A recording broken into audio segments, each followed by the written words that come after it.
One day I woke up with a rash, and the rash was really bad. It was all over my body, and it was so itchy. About 5 months later, the rash was replaced with this weird sensation that when I would put my head forward, I would get this like electric jolt down my spine. I woke up with head to toe numbness, and I got you to feel my body, and I couldn't really feel it. I got my own hand to feel my body, and it felt like this weird sensation. And all of a sudden, business just didn't matter.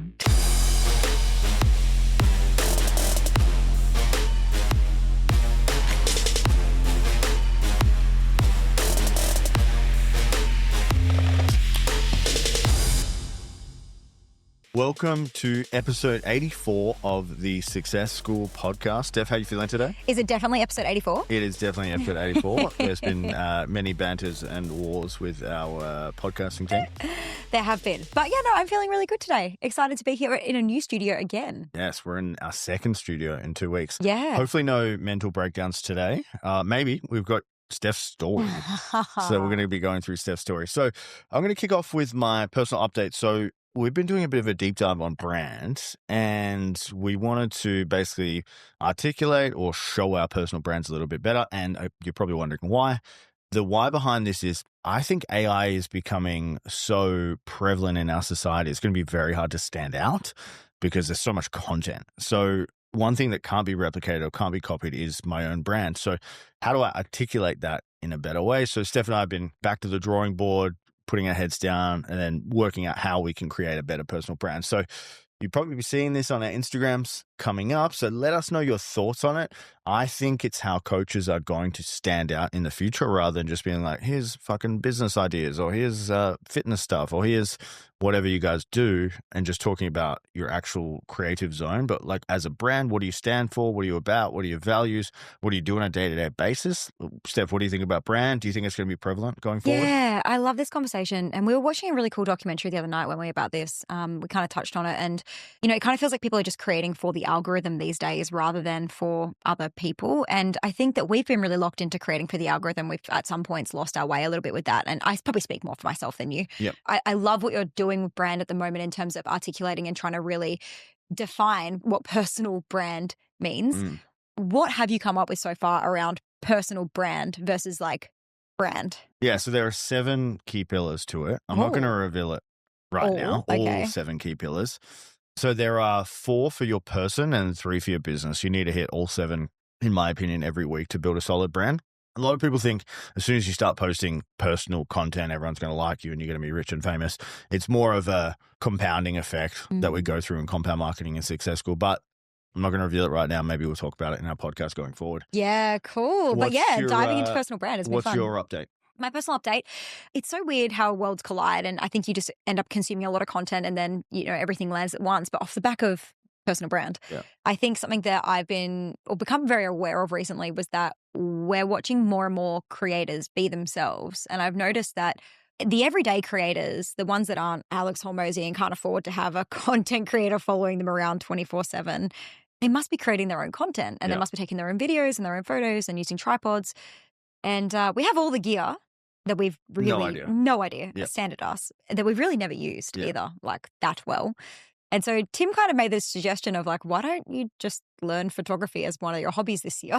And so I was like, that actually makes a lot of sense because it's a really usable hobby. So I went out to all my photographer friends the last few weeks and I've asked them who are the best people in Perth to teach me how to use these incredible cameras that we have.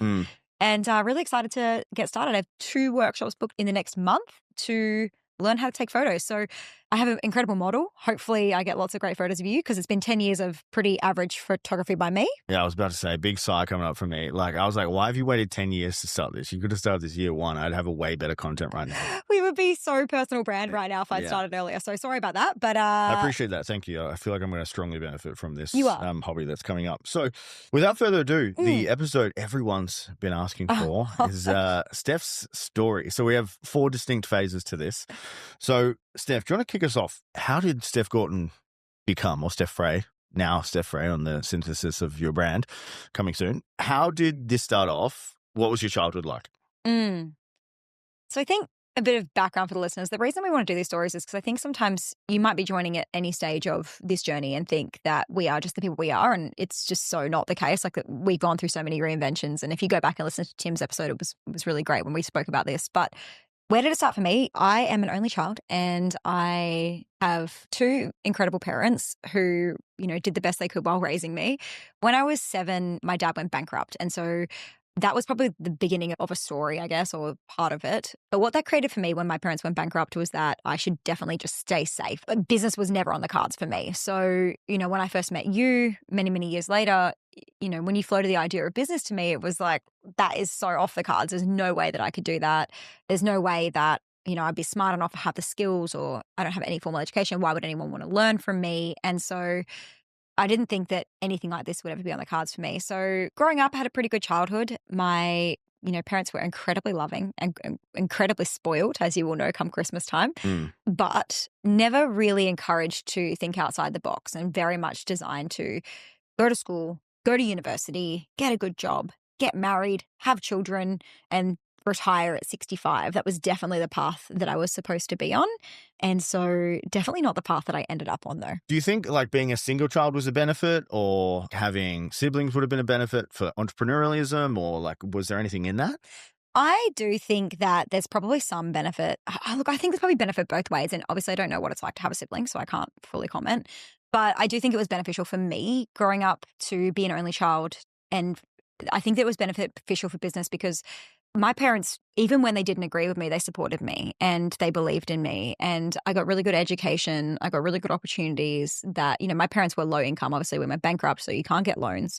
We lost our house. We lost our car. My parents divorced. We really started from scratch again and went to zero. And so I didn't come from a high income household, which meant that, my parents had to work. My dad worked 3 jobs to put me through school. And when I started going off on the wrong track, he'd put me into private school. And so he had to work even harder. And so definitely if I had been in a multi-child household, I think maybe I wouldn't have ended up here. So I do think that for me in this lifetime, it's been super helpful to have parents who are all in on just me. Yeah, I can attest to that. It's been amazing to see.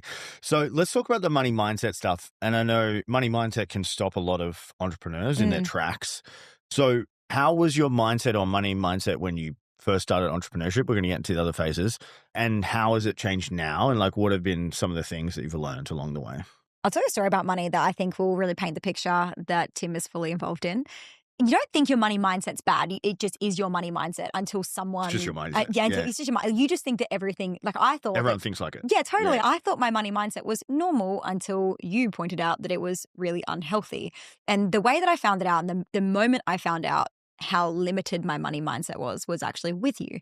We had gone on holiday. We were probably in our first year of dating. And we went on a trip to Melbourne for your best friend's wedding. And at the wedding, we decided to go down the Great Ocean Road. Anyway, I had like maybe $12,000 of savings in my savings account. At the time, Tim was an entrepreneur, which means that he doesn't have a fixed income. So he can earn more money if he just trains more clients, or he just puts in more hours, or he just sells some one-to-one packages. His income is something that can just be made back. So he spends money in a different way to how I spend money. I spend money like I split every hair. Every single dollar was tracked. Because my dad went bankrupt, so he taught me how to budget, and I was very scarce with cash. Over the course of that trip, I think I spent like $6,000 of my $12,000 that had taken me years to save. And I had a meltdown one day on the Great Ocean Road. We were driving and I had like a panic attack in the car. And you were like, what is the problem? And I was like, we're spending so much money. And you were like, so what? Like, what's the point in having it if you don't spend it? Yeah. And I started to have this realization that actually, I have this really unhealthy relationship to money. And Tim had this really abundant relationship. I had this really incredibly scarce, controlling, tight relationship with money. And Tim had this really open and fun and abundant way of seeing it. And that was the first time I realized that I had money mindset issues. My money mindset issues have followed me for decades. Like the whole 7 years I've been in business, it's been a problem. Let me just say, I don't think I have great money mindset because I'm the other end of the spectrum, which is also dangerous. I'm like, yeah, let's fucking go. We're going to always make more. It's going to be epic. So let's switch gears. Let's go to House of Hobby, Steph's first business. How did it come about, and what were kind of like some of the mistakes on the way? So my first business was called House of Hobby, and it was a workshopping business. The reason I started it, I actually wanted to be a coach. So, I got into entrepreneurship because Tim was an entrepreneur. He had this really abundant money mindset. He had this business that he loved waking up for in the mornings. And I was waking up and I was hating my job and I was hating my life. And the best thing, about my life at the time was hanging out with you and how happy your job made you and all your work made you. And so I was like, I want a piece of that. Didn't know how, didn't know where to get started, but I knew that I wanted to help people. And so I went to an event and what's something that's really passionate for you? And at the time it was body image because I had some pretty bad money mindset, some pretty bad body image, had some pretty big stuff that I was working through. And I wanted to coach women on body image, but two things. One, I knew I hadn't fully healed what I was going through. Two, who the fuck am I to coach on something? I have zero qualifications. I wanted to do an NLP course, couldn't afford to do one. I just thought I need to start a business. I need to just get into this somehow. So I started House of Hobby, and I did it because as somebody who was single, obviously before I met Tim, I needed a hobby. I needed something to busy my time instead of just obsessing over the loves that I had lost or whatever was going on in my life at the time. Very dramatic, but it was like that. The books you haven't read. The books, the books I hadn't read. And so I started this business, and basically, it's like hobbies with wine. That was the premise. It was super fun. It took off really quickly. I was really fortunate. And so the biggest mistakes I made throughout that business, we scaled really quickly. So within 9 months, I quit my day job. Within 18 months, we have 14 team members.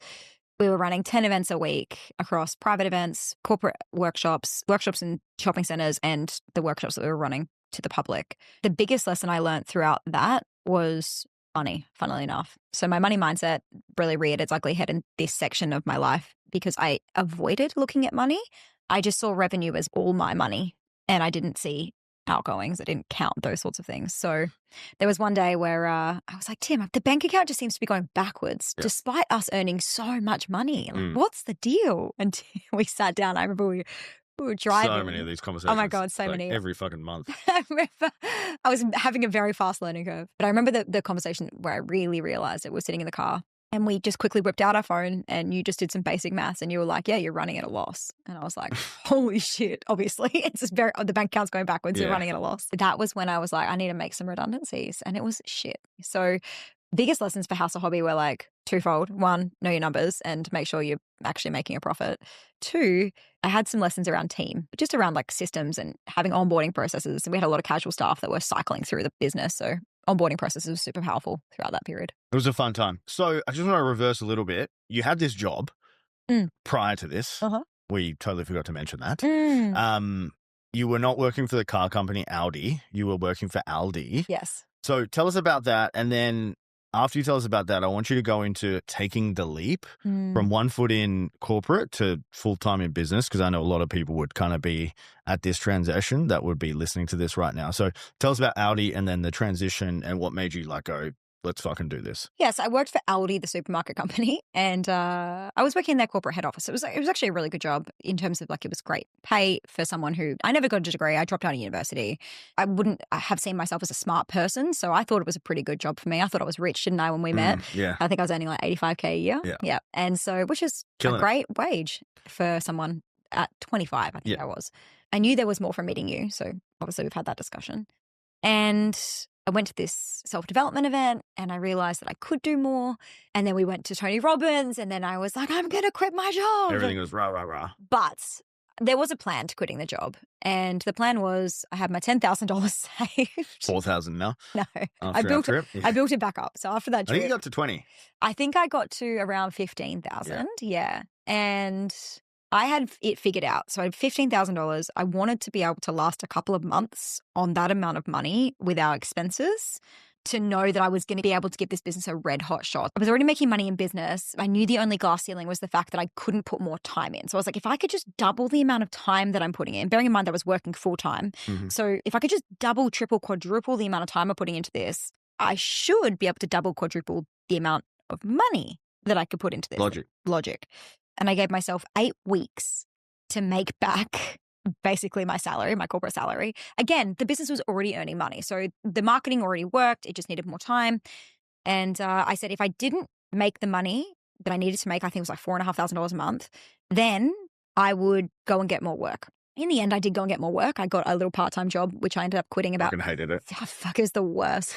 I got another part-time job, which I quit about 6 weeks later. I just went all in and it worked. And like I said, within that next 12-month period was wild. It really took off. What kind of advice would you give to someone who's like at that point? A big mistake I see is that people jump without having the safety net. Yeah. We see it all the time. Don't jump without the safety net, guys. Like, don't be desperate, because if you don't have the safety net, you become desperate, because fear takes over, scarcity takes over, especially if you have money stories, if you have any kind of money stories, which we all do.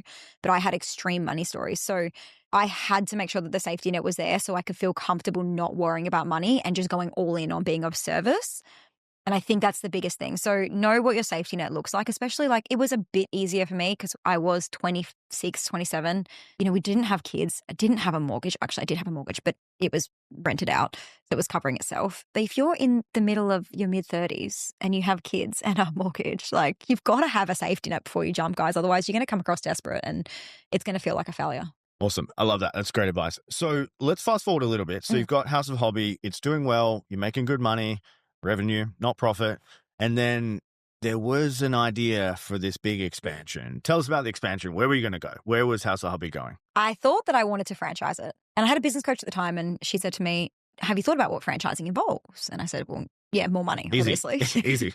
And she goes, well, you spend a lot of time traveling interstate and looking at the franchise and blah, blah, blah, and yada, yada, and, you know, be putting out a lot of fires externally. I haven't even considered that. I don't really want to be traveling at Tim at home and my dogs. You know, I love that. I love that life. And so that disillusioned me pretty quickly into that. And then, I don't know, this feels really weird to say, but all of a sudden, it just kept getting signaled to me that we needed to be online.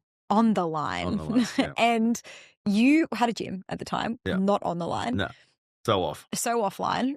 I had an events business, fully brick and mortar.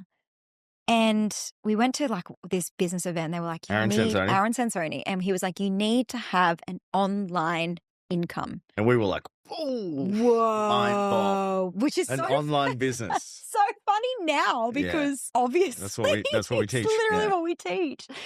And at the time, I was getting a lot of requests. So the way the House of Hobby was structured was that contractors would come in and they would run workshops for me. I'm not creative. So I would put them in front of audiences so they could do their creative thing and we would all make money. They started coming to me being like, how do you run a business? And so I was already kind of casually coaching on the side. And that was when I decided to start a business coaching course. I just put it up on the House of Hobby website. One day, someone inquired. I thought, fuck, Anna, I'm going to have to go all in on this. I'm actually going to have to bloody do this. And I DM'd a heap of people and I was like, I've got a good opportunity for you. Got on sales calls and just sold them. And then that was when coaching started. And what was the moment, and I know it, the big C, that you went all in on coaching? Yeah. So obviously COVID hit and luckily Tim and I had an on the line business because, and we're saying on the line because it's a great movie. I can't remember what the movie's called, but The Intern? The Intern. Yeah. With Vince Vaughn. Such a great movie. If you haven't watched it, go give it a watch. So you went into a coaching program. What did that look like? Tell us about that. It was obviously a tricky time to go into coaching. People didn't have money and they were scared. So I created a Make Money in COVID mini course, which was like a 4-week pivot booster, basically. And I think I sold like 40 people into it for like $400. Yeah. And I was like, wow. You're like, I'm fucking rich. Yeah, so much money. And I couldn't believe it. And off the back of that, I invested in a very expensive coach that was $30,000 for 12 months. And that was a really big stretch because we did not have the money to invest in that. And when I say there's payment plans, so I just knew I could make the first 2 payments. Yeah. And then I was like, I've got to get in there and just work to make sure I can continue making the rest of the payments. And that was my mentality and it worked. And within 12 months, I produced and developed another program which had gone to $1 million. What was the name? The Purpose and Profit Mastermind. And where'd that come from? Tim hates the name, which is where the digging is here. I thought it was going to be the Success Made Simple. That's what I thought. I was like, there was one in the middle. That was the first one I launched. So I did that one. It's actually a great name. We should bring that back. You have this mastermind, went to 7 figures, incredible, everyone's dream. This is amazing. What didn't go well? What would you improve on? I'd say probably it was some of the worst days of my life. I think there's so much that goes into that. Like being broke and coming from a household where you don't have money and where everything is really hard to come by and where you get secondhand clothes from St. Vinny's for your birthday to having this amount of money, I thought that I would feel different to how I felt. And I know this is so cliche, like money won't make you happy, but like it wasn't the money. It was the way that I saw the money, the way that I viewed it. So I thought that the money would make me happy, and I didn't realize that actually the work needed to make me happy too. And that my life needed to make me happy too. And that there's equal parts of all those things. Like money's cool and exciting. Money will definitely position you to have a way happier life. I want to be really clear. The things that I was sacrificing to make the money didn't bring me joy. And so I was working a lot. I scaled incorrectly. I copied someone else's model, brought a heap of team members on. I basically bro scaled. And it wasn't until another mentor that I'd hired. By the way, guys, we hire mentors like it's going out of style. It wasn't until another mentor I hired was like, how much are you making? And I was like, 1.1 million a year. And he goes, how many team members have you got? And I was like, 13. And he was like, why? That's like the worst revenue per employee ever. Yeah, totally. It was like, he was like, how much you taking home at the end of the year? I was like, yeah, like 100K. He was like, what's the point? Yeah. And it wasn't until he positioned that back at me that I thought to myself, oh yeah, like that doesn't make a lot of sense. It was a lot of pressure to keep all these employees happy. We had hundreds of clients, a lot of pressure to keep 100 clients happy. There were a lot of things that I hadn't dealt with, going from 10K months to 100K months. That's an identity shift. And I didn't have time to figure out who I was and how I'd changed and what I wanted because I was so busy working to sustain the thing that I'd built. And in the meantime, we were getting married and we bought a house and there was a lot of really beautiful stuff that was happening. But I was burning out like really hard. And it was doing a lot of damage to, well, my health, which I'll talk about in a second, but it was doing a lot of damage to our marriage. It wasn't great times. It wasn't super helpful for our marriage because I was very my masculine all of the time. I wasn't very soft. I wasn't very feminine. I was very aggressive a lot of the time. And my health suffered massively. And, it's a whole other story that goes into that around just a diagnosis I got. But it was pretty awful. And I realized this isn't it for me. Let's talk about the health stuff. So we want to get really clear and transparent with everyone, like what happens when you push. So from what I saw, Steph was working like 60, 70 hours a week. Steph's not someone that can like just switch off and emotions don't matter and, it doesn't phase her. Like she holds on to stuff for quite a while and that's fine. I think you were less aware of yourself. You were not able to process as well as you should. There were things that were just nagging at you all the time, which created stress, which I guess I'll leave you to tell the story, but kind of what happened? I'm a people pleaser by nature and I'm a big empath. And so what that means is that I like to make people happy. And that's a lot of responsibility to be responsible for. We had 130 clients and I have 14 team members and I was trying to make everybody happy. And the only person whose happiness was sacrificed in the journey to try and make everyone happy was my own. And as a byproduct, yours as well. And I didn't have time. Like this was the problem. Like for anyone who's scaled quickly, you will understand this.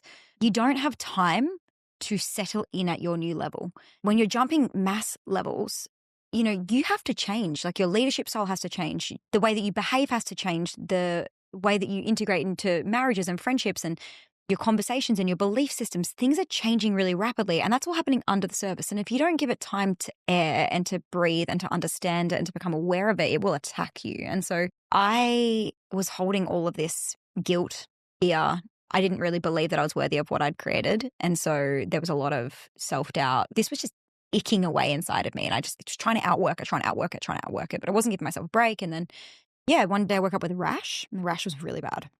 It was all over my body and it was so itchy. I remember we were flying to Sydney for a business event. I laid in the hotel room at night and I remember just covering myself head to toe with like washcloths because this rash was just so bad. And it lasted 6 weeks. It was there for so long.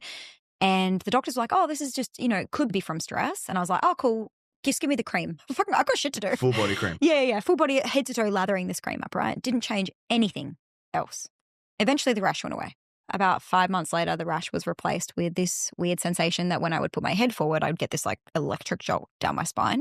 We were down south for Tim's birthday. We'd smoked a joint the night before. And I thought to myself, oh, I've smoked too much. Something in the weed was off, right? Crack weed. Yeah. And so I woke up with head to toe numbness and I thought to myself, Jesus, this is weird. And I got you to feel my body and I couldn't really feel it. And I got my own hand for my body and it felt like this weird sensation. So we're pretty worried. So you made me call the doctor. I was keen to ignore the symptoms again, but you forced me. And she confirmed that she thought it might be multiple sclerosis. And so the next 8 weeks were the worst ever because I thought that I was going to have this thing that was going to put me in a wheelchair and that Tim was going to have to be my carer over the next 30 years. And all of a sudden business just didn't matter. Yeah. it just didn't matter. And sometimes you need a wake up call, and I hope that no one else gets to the point where they need a wake up call like that. But that was the wake up call I needed to really change the way we do things. So probably every weekend after that for 6 months, I would say, we were probably having a little mini mental breakdowns. Correct. Us. Yeah. So we'd go to a cafe in Burns Beach every Sunday morning. And the Burns Beach crying walk. Crying walk. And I would just drop little like nagging kind of hints. And Steph was like, I fucking get it. We've got to change something. Yeah. And then I just dropped this idea and it was like, let's just go into business together and fire everyone. And what was your reaction to that immediately? Yeah, it was a little bit like, let's go into business together. We can build it in a different way and we can make it more simple, and we wouldn't need any of the team. And so we'd have a lot more profit. You'd have a lot less stress. And I loved my team. Yeah. I loved those people. And so it was pretty awful, to be honest. Like I cried. So it was the cry walk at this point, because we did it every weekend and I cried every weekend. But I knew in my gut that was the right move. It just was the move that scared me the most. Yeah. I guess let's talk about Success School and how that came about. There was like a bit of a period where you were announcing P&P was closing down Success School. People were pissed. Obviously, staff were like raging and, we love those guys. We love you guys. And it was nothing personal. Kind of what was going through your head there? What were you feeling? How was that for you? Once you have a truth, you can't unknow the truth, right? So once I knew that was the right decision, and my gut was like, that's correct, even though it scares you, I could no longer keep doing the business the way that I was doing it. I just didn't want to. So we made a pretty fast move. We basically built out all of Success School in the background while I was still running this other program. So we didn't mention anything about it. And we did something really risky. So at the time we had 130 clients. They were locked in on 6-month contracts.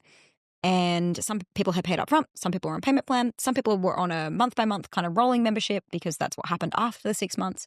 Originally, we were just going to transfer everyone over to Success School and say, hey, this is what's happening. But it was a completely different offer, and it felt like the wrong thing to do for people, to force them into a new thing that they hadn't signed up for. And so we did something really risky, which was we made the decision to end everybody's contracts effective. We gave them like a week's notice. Obviously, I had let the team know that they had been made redundant the week prior to that. It's the worst 2 weeks of my life. Then we let everyone out of contract, and we told them, we're letting you out of contract, but we're doing this other thing. And if you've loved any part of working with us, join us, because it's going to be freaking cool. Yeah. And out of 130 people, I think we had initially around 65 come and join us straight away, immediately. I think we ended up launching with around 85 people on day one and 110 people by at the end of the month. Yeah. And it's been amazing ever since. And it's been this really cool thing that we get to do together. And it's been simple and it's been effortless. And I have time freedom and I don't feel stressed anymore for the most part. And it's been great. Anytime you make an uncomfortable decision like this, as I could imagine for Steph, it would have been the most uncomfortable thing she ever went through, but people will be upset. Yeah. And I just want you to talk about, everyone runs their business for their clients, obviously, but the other component of running a business is for yourself. You finally, for the first time in your life, you probably had to put yourself first. And what did that feel like? Yeah, it feels like shit. It felt like crap. Like sometimes you have to let a lot of people down to put yourself first. And that was the decision I had to make. But at the same time, if I looked at the paths in front of me, I had this path in front of me where I let a lot of people down and that hurt me. But on the other side of that, I actually get to have a fulfilled life that I desire. Or I can keep going down the road that I'm going down, and eventually I'm going to burn out and have to stop anyway because it's not lighting me up and I'm exhausted and it's killing me. Then it ends and no one gets access to it. So then I let everybody down anyway. So the letting everybody down was inevitable, regardless of which way I went. I just wasn't willing to drive myself into the ground further and further. You either make the hard decision now or you're forced to make the hard decision later. That's basically it. So we're in Success School. You've got a new business partner.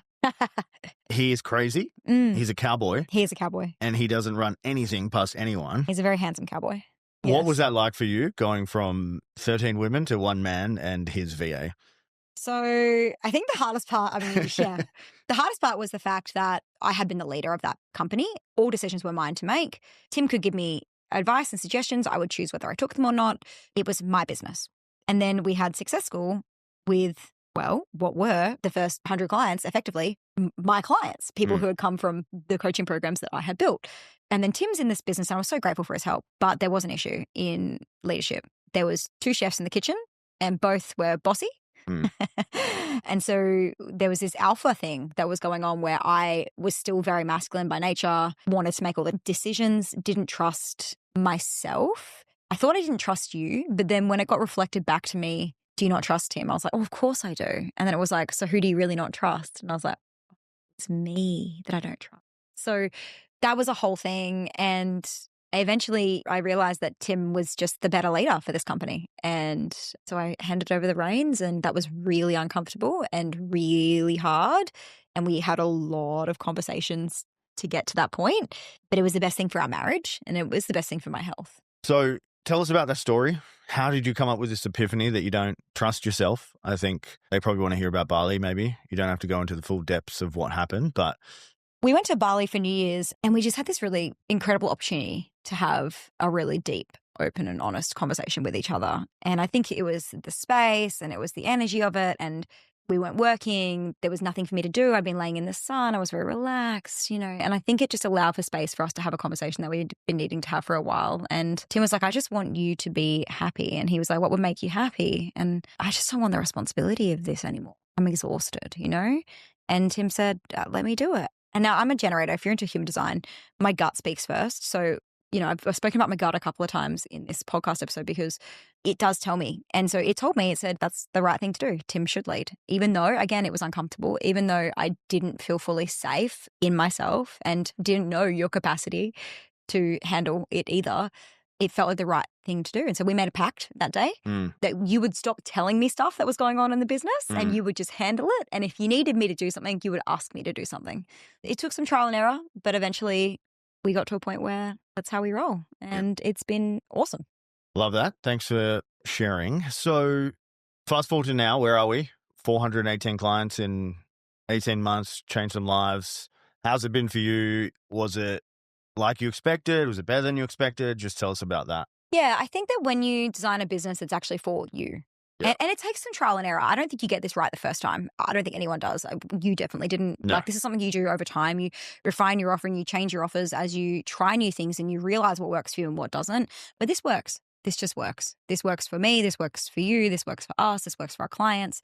We were really forced to build more systems into the way that we coach and more frameworks and more robust coaching materials to help our clients get results. And we put a lot of time and effort into building our curriculum to make sure that it was the most supportive thing so that it didn't require as much coaching from us to make sure that they could get a result. A lot of our clients come into our program and get results in the first few weeks simply because they follow the curriculum. And so it is really robust. We've had to develop that really heavily. But once you put a lot of effort in to the thing that you want to do, to set it up the way that you want it to be set up, so worth it. The freedom's been amazing. The clients are amazing. It's always in refinement. We're always adding new stuff. We're always changing things. It's been incredible. Yeah, it's been an incredible last 12 months. So guys, I can tell this episode's been big for Steph. She's seeing, and I'm seeing emotional things on her face and in her voice. So if you listen to this, I want you to message Steph on Instagram at Steph Gordon 2_. Hopefully it's free at some point soon. I want you to let her know what you thought of the episode and your biggest takeaway was. Okay. So if you're listening to this and you're not going to do it, please do it. Okay. I want her phone to blow up with 1,000 messages of what you got from this episode. Steph, anything else?